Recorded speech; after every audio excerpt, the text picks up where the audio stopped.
Qu'est-ce que j'aurais fait ou pas fait? Est-ce que mon éducation? Est-ce que les écrans? Est-ce que ci? Est-ce que ça?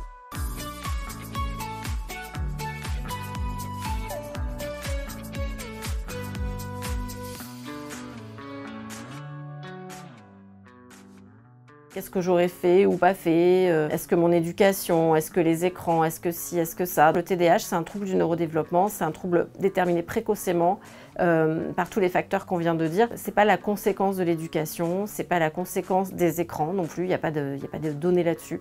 Donc avec toutes les familles, on revient là-dessus parce que c'est pas la peine de se culpabiliser ou d'aller chercher des hypothèses qui n'existent pas. Les parents posent beaucoup de questions sur les traitements pharmacologiques parce que c'est, comme on connaît pas, ça peut générer des inquiétudes. Donc les questions classiques, c'est de savoir combien de temps l'enfant va prendre le traitement, s'il y a des effets d'habituation, de dépendance, etc. Donc là, on a beaucoup d'études là-dessus pour pouvoir rassurer les parents. La durée totale du traitement, elle est réévaluée régulièrement. Donc ça dépend de l'âge de l'enfant, de son niveau de difficulté, de ses symptômes. Et c'est pas des enfants qui vont être traités à vie. Par contre, sur plusieurs années parfois, mais avec une réévaluation régulière de leurs besoins. Et il n'y a pas d'effet d'habituation, de dépendance.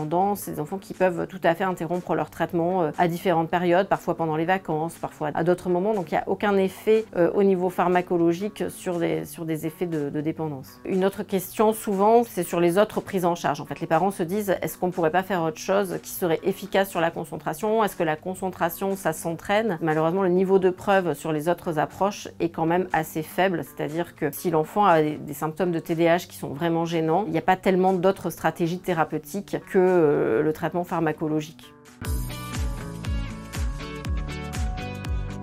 Quand on est en difficulté avec son enfant dans le quotidien ou qu'on a un doute, il faut vraiment bien se renseigner sur cette question parce que c'est très important de comprendre. Pour éviter les attitudes contre-productives, parce que là on sait que dans les familles avec TDAH, la plupart des parents vont être plutôt dans la punition. C'est plutôt des familles justement où les parents sont stricts parce qu'ils veulent que ça se passe mieux et ils ont l'impression qu'en sanctionnant l'enfant, il va faire des efforts, alors que c'est un peu le contraire. Il faut plutôt lâcher prise et les valoriser parce que ce sont des enfants en difficulté. Ils ne le font pas exprès, en fait. C'est surtout ça qu'il faut transmettre et voir comment les parents peuvent les aider. Le conseil qu'on donne dans toutes les stratégies de guidance éducative, c'est de les valoriser, de les encourager, plutôt que de les sanctionner quand ils ont des comportements inadaptés.